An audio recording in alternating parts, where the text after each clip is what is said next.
যদি আমার সেই কলবটা সুন্দর হয়, আমার রব আমাকে ঘোষণা দিবেন, ইয়া আইয়াতুহান নাফসুল মুতমাইন্নাহ ইরজিই ইলা রাব্বিকি রাদিয়াতাম মারদিয়াহ ফাদখুলি ফি ইবাদি ওয়াদখুলি জান্নাতি। বাবা, এই আমার অন্তর যদি পবিত্র অন্তর হয়, আমার রব হাসরের ময়দানে আমাকে ঘোষণা দিবেন যে আমার সন্তুষ্টশীল বান্দা, তুমি যাও, তোমার উপর আমি সন্তুষ্ট,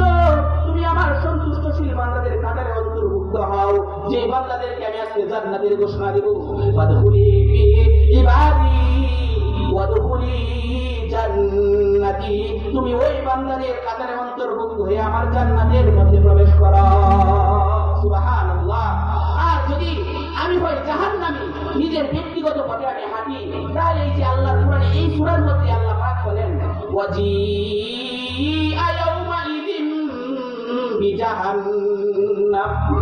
ইয়াউমাইযিন ইয়াতাযাক্কারুল ইনসানু ওয়া আন্না লাহুয যিকরা ইয়াকুলু ইয়া লাইতানি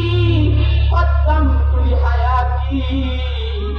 يقول يا ليتني قدمت لحياتي মানুষ আফসোস করবে, আফসোস করে বলবে,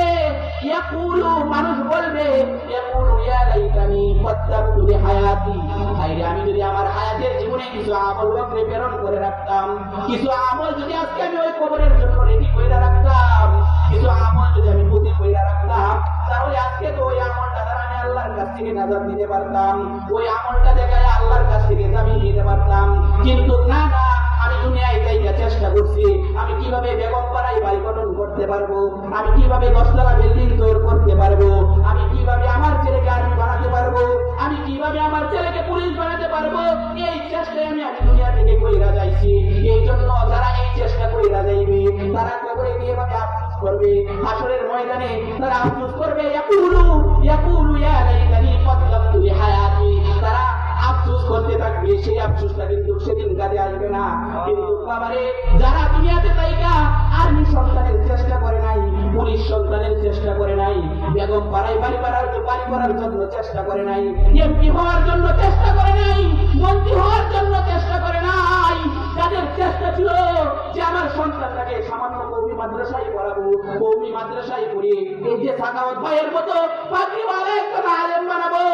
যে আলেম সমাজের নেতৃত্ব দিবে, যে আলেম মানুষের সামনে বসবে, মানুষের সামনে বৈশা মানুষকে রাসূলের কথা শোনাবে, আল্লাহর কথা শোনাবে, ইসলামের দিকে ডাকবে, ওই রকম একটা সন্তান যারা রাইখা যাবে,